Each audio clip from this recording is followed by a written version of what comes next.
જમ્મુ કાશ્મીરના પહેલગામમાં આતંકવાદી હુમલા બાદ દેશની સેનાએ ઓપરેશન સિંધુના માધ્યમથી આતંક પર પ્રભાવક પ્રહાર કર્યો છે.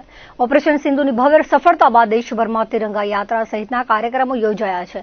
ત્યારે આજે વિશ્વ પર્યાવરણ દિવસ નિમિત્તે કચ્છમાં ઘરે ઘરે સિંદૂરના વૃક્ષનો ઉછેર થાય અને દેશના નેતૃત્વ અને સૈન્યના પરાક્રમની યાદ કાયમી જળવાઈ રહે તે માટે સિંદૂરના રોપાઓનું વિતરણ કરાયું છે. દરેક કચ્છવાસીઓ પોતાના ઘેર સિંદૂરના છોડનું વાવેતર કરે તેવી અપીલ કચ્છના સાંસદ અને પ્રદેશ ભાજપના મહામંત્રી વિનોદ ચાવડાએ કરી હતી. આજે વિશ્વ પર્યાવરણ દિવસ નિમિત્તે કચ્છના સાંસદની સંસ્થા સમાજ નવનિર્માણ ટ્રસ્ટ અને અંગદાન ચેરિટેબલ ટ્રસ્ટના ઉપક્રમે ભુજના જ્યુબિલી ગ્રાઉન્ડ ખાતે ખાસ કાર્યક્રમ યોજાયો હતો, જેમાં લોકોને સિંદૂરના રોપાઓનું વિતરણ કરાયું હતું. આ તકે વિનોદ ચાવડાએ જણાવ્યું હતું કે તાજેતરમાં વડાપ્રધાન મોદીએ ભુજમાં જે સ્થળે દેશવાસીઓને સંબોધન કર્યું હતું તે સ્થળે સિંદૂર વન બનાવવાનું છે. સમાજ નવનિર્માણ ટ્રસ્ટ દ્વારા આવનાર દિવસોમાં વડાપ્રધાન મોદીના જન્મદિવસ નિમિત્તે આ પ્રકારનો વધુ મોટો કાર્યક્રમ યોજાશે. અંગદાનના પ્રણેતા દિલીપ દેશમુખે જણાવ્યું હતું કે વર્તમાન સમયે પર્યાવરણીય અસંતુલન વધ્યું છે, ત્યારે વધુને વધુ વૃક્ષોનું વાવેતર થાય તે ઇચ્છનીય છે. ઓપરેશન સિંધુની સફળતા બાદ વિશ્વ પર્યાવરણ દિવસ નિમિત્તે લોકોને સિંદૂરના રોપાનું વિતરણ કરાયું છે. સિંદૂરનું વૃક્ષ પર્યાવરણની સુરક્ષા અને લોક આરોગ્ય માટે લાભદાયક છે. લોકો વધુને વધુ સિંદૂર વૃક્ષનું વાવેતર કરે તેવી અપીલ સાથે કચ્છવાસીઓને પર્યાવરણ દિવસની શુભેચ્છાઓ પાઠવી હતી. કચ્છ જિલ્લા ભાજપના અધ્યક્ષ દેવજી વરચંદે ભારતીય સેના અને દેશના નેતૃત્વએ ઓપરેશન સિંદૂરના પરાક્રમથી આતંકવાદને પરાસ્ત કર્યું છે તેવું જણાવ્યું હતું. આજે વિશ્વ પર્યાવરણ દિવસ નિમિત્તે કચ્છની 2 સંસ્થાઓ દ્વારા સિંદૂરના રોપાનું વિતરણ કરાયું. ત્યારે આજની ઉજવણીમાં પર્યાવરણના જતન સાથે દેશભક્તિનો સંદેશ અપાયો છે. વિશ્વ પર્યાવરણ દિવસ નિમિત્તે મોટી સંખ્યામાં ભુજવાસીઓને સિંદૂરના રોપાઓનું વિતરણ કરાયું હતું. સાથે ઉપસ્થિત સેનાના જવાનોને પણ સિંદૂરના રોપાઓનું વિતરણ કરાયું હતું. ઓપરેશન સિંદૂરની સફળતા પછી આપણે જોઈએ કે આ દેશની અંદર તિરંગા યાત્રા હોય, અલગ અલગ પ્રકારના કાર્યક્રમો ચાલી રહ્યા છે. થોડોક સમય પહેલાં કચ્છની ધરતી ઉપર આપણા દેશના યશસ્વી વડાપ્રધાન શ્રી નરેન્દ્ર મોદી સાહેબ પધાર્યા હતા અને જે પ્રકારે એક અદ્ભુત કાર્યક્રમ થયો હતો અને જેના ભાગરૂપે આપણે બધાએ જોયું કે ઓપરેશન સિંદૂર પછી પહેલી વખત કચ્છની ધરતી ઉપર આવ્યા ત્યારે લોકોની અંદર પણ એક ઉત્સાહ હતો અને જેના માનમાં આજે વિશ્વ પર્યાવરણ દિવસ છે. ત્યારે અમારી સંસ્થા સમાજ નવનિર્માણ ટ્રસ્ટ અને અંગદાન ચેરિટેબલ ટ્રસ્ટ આદરણીય શ્રી દિલીપભાઈ દેશમુખ, અમારા જિલ્લા ભાજપના પ્રમુખ શ્રી દેવજીભાઈ વરચંદ, અમારા પ્રદેશના મીડિયાના ઇન્ચાર્જ વિઘ્નેશભાઈ દવે, સૌ લોકોની ઉપસ્થિતિમાં આજે ભુજ મધ્યે જ્યુબિલી ગ્રાઉન્ડ મધ્યે આજે સિંદૂરના રોપાનું વિતરણ કરવામાં આવ્યું હતું. બહેનોને સિંદૂરના રોપા આપવામાં આવ્યા હતા અને આવનાર સમયની અંદર પણ આનાથી પણ હજી વિશેષ વધુ કાર્યક્રમ અમે લોકો જ્યારે દેશના યશસ્વી વડાપ્રધાન શ્રી નરેન્દ્ર મોદી સાહેબનો જન્મદિવસ આવશે ત્યારે આ પ્રકારનો એક મોટા પ્રમાણમાં પણ એક વિશેષ કાર્યક્રમ અમે કરશું. વિશ્વ પર્યાવરણ દિવસની આજે સૌને મારી હૃદયપૂર્વકની શુભકામના પાઠવું છું. વિશ્વ પર્યાવરણ દિવસ નિમિત્તે જ્યુબિલી ગ્રાઉન્ડ મધ્યે સિંદૂરના રોપાઓનો વિતરણનો એક કાર્યક્રમ લોકસભાના આપણા સાંસદ વિનોદભાઈના ટ્રસ્ટ દ્વારા અને દિલીપભાઈ દેશમુખના માર્ગદર્શન દ્વારા આજે અહીં કાર્યક્રમ કરવામાં આવ્યો હતો. આપણે બધાને ધ્યાનમાં છે ઓપરેશન સિંદૂર પછી જે પ્રકારે ભારતીય સેના અને ભારતીય નેતૃત્વએ જે પરાક્રમ કર્યું એની યાદમાં આ પ્રકારના સિંદૂરના વૃક્ષોનું રોપણ ઘરોઘર થાય અને લોકો એ ઘટનાના સાક્ષી બને વર્ષો પછી પણ એમને યાદ રહે કે સિંદૂર નામનું ઓપરેશન આ દેશમાં એક પરાક્રમ ભારતની સેનાએ કરેલું, એની યાદમાં આજે બધાએ અહીંયા સિંદૂરના રોપાનું વિતરણ કર્યું છે. સૌ લોકોએ એમનો લાભ લઈને એક પર્યાવરણ અને સાથે ભારતીય સેના દેશભક્તિને જોડી અને સરસ મજાનો આજે અહીંયા કાર્યક્રમ થયો હતો. દિવસે દિવસે વિશ્વભરમાં પર્યાવરણીય અસંતુલનના બહુ સમસ્યા છે. તાજેતરમાં આપણા દેશે ઓપરેશન સિંદૂરની જબરદસ્ત સફળતા મેળવી છે. એટલે અમે બધા મિત્રોએ વિચાર કર્યો, વિનોદભાઈ ચાવડા, દેવજીભાઈ વગેરે, કે ઘરે ઘર કેમ સિંદૂરના રોપા આપણે વિતરિત કરીએ. કચ્છમાં તંત્ર દ્વારા મોટું સિંદૂરવન બનવાનું છે. લાંબા સમય સુધી ઓપરેશન સિંદૂરના સફળતાની સમાજ જીવનમાં યાદ રહે, આ એક ઐતિહાસિક ઘટના છે. એટલે આજે આ વિશ્વ પર્યાવરણ દિવસને નિમિત્ત બનાવીને ઘરે ઘર સિંદૂરના રોપા જાય એનું એક સુંદર આયોજન આજે સમાજ નવનિર્માણ ટ્રસ્ટ અને અંગદાન ચેરિટેબલ ટ્રસ્ટના માધ્યમથી અમે કર્યું છે. સૌ લોકોને વિનંતી છે કે ઓપરેશન સિંદૂરની યાદ રાખવા માટે ઘરે ઘર, ગામે ગામ સિંદૂરના રોપાનું આરોપણ કરો. સિંદૂરનો રોપો આરોગ્યની દૃષ્ટિએ પણ ખૂબ ઉપયોગી છે. આપ સૌને સ્વસ્થ દીર્ઘાયુ લાભે એવી પર્યાવરણ દિવસના દિવસે ખૂબ શુભકામના. વડાપ્રધાન નરેન્દ્ર મોદી ગુજરાતના મુખ્યમંત્રી હતા ત્યારે તેમના નેતૃત્વમાં કચ્છ પ્રવાસનને વેગ આપવા દર વર્ષે ભુજમાં કચ્છ કાર્નિવાલે આયોજન કરાતું હતું.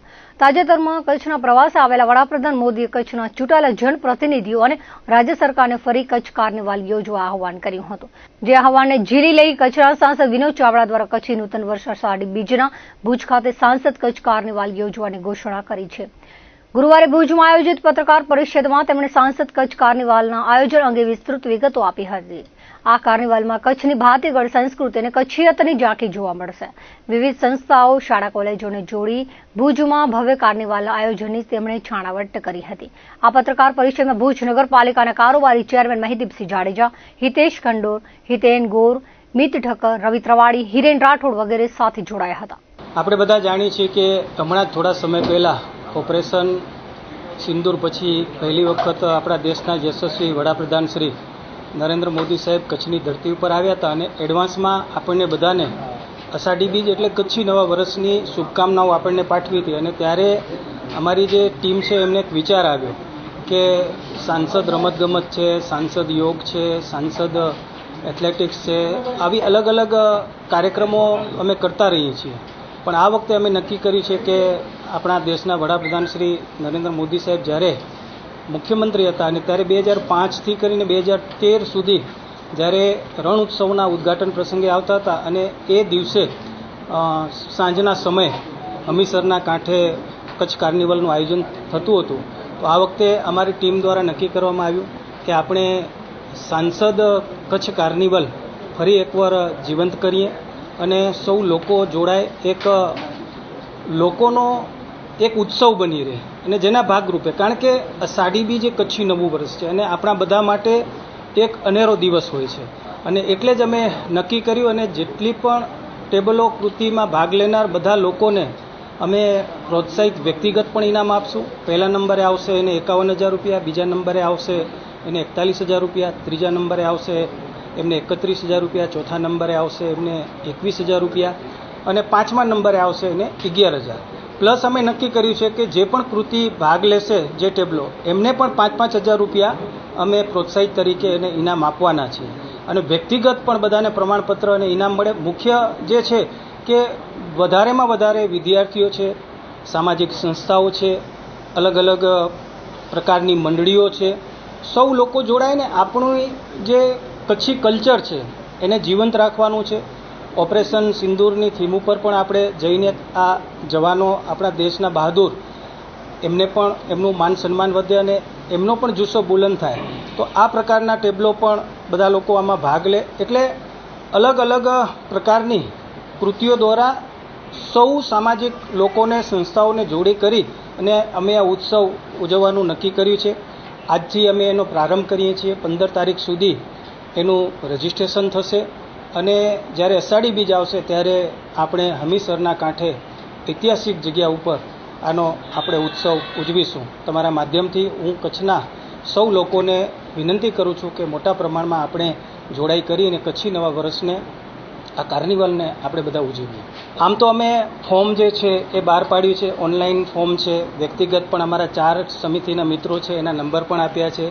પંકજભાઈ ઝાલા એ અમારા મેઇન લીડિંગ કરી રહ્યા છે. અમારા ભાઈ શ્રી રીતેનભાઈ છે, વિશાલભાઈ છે, અમારા મહિદીપસિંહજી છે, મિતભાઈ ઠક્કર છે. એટલે અમારી આખી જે ટીમ છે, એક સમિતિ અમે બનાવી છે અને એ સમિતિના માધ્યમથી અમે, તમારા માધ્યમથી, મીડિયાનો પણ તમારા બધાનો અમને સહયોગ મળી રહે, પ્રચાર પ્રસાર થાય. કારણ કે આને એક લોક ઉત્સવ બનાવવાનો છે અને અષાઢી બીજ આપણું કચ્છી નવું વર્ષ છે તો એ દિવસને યાદગાર બનાવવાનો છે. અષાઢી બીજના દિવસે જ સાંજના સમયે જ કચ્છી કાર્નિવલ, આ જે છે કચ્છનો આપણો જે છે કે કાર્નિવલ ત્યાં યોજાય અને ત્યાં જ આ તમે જે કીધું એ બધું ત્યાં જ આપણે આ ઉત્સવને માણીશું.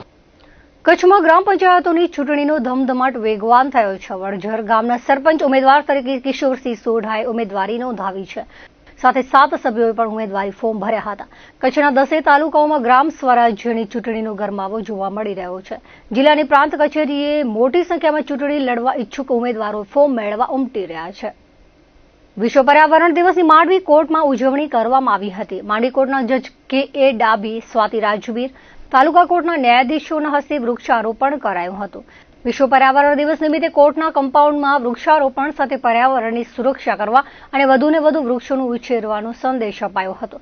આ વેળાએ માંડવી બાર એસોસિએશનના પ્રમુખ, વકીલ મંડળના હોદ્દેદારો, માંડવી બાર એસોસિએશનના વકીલો, માંડવી કોર્ટનો સ્ટાફગણ ઉપસ્થિત રહ્યો હતો. દર્શક મિત્રો, આ હતા ત્યાર સુધીના કચ્છ ઉદય ટીવી સમાચાર. ફરી મળીશું નવા સમાચારો સાથે, નવી અપડેટ સાથે. ત્યાં સુધી મને રજા આપશો. નમસ્કાર.